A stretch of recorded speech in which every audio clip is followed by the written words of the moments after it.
شروع اللہ کے نام سے جو بڑا مہربان اور نہایت رحم کرنے والا ہے۔ ابو نضرہ کہتے ہیں ایک صحابی بیمار ہوا، جب اس کے ساتھی اس کی تیمارداری کرنے کے لیے اس کے پاس گئے تو وہ رونے لگ گیا۔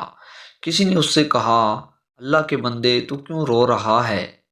کیا رسول اللہ صلی اللہ علیہ وآلہ وسلم نے تجھے یہ نہیں فرمایا تھا کہ اپنی مونچھوں کو کاٹ دے، پھر اسی حالت پر برقرار رہنا یہاں تک کہ مجھے آ ملے؟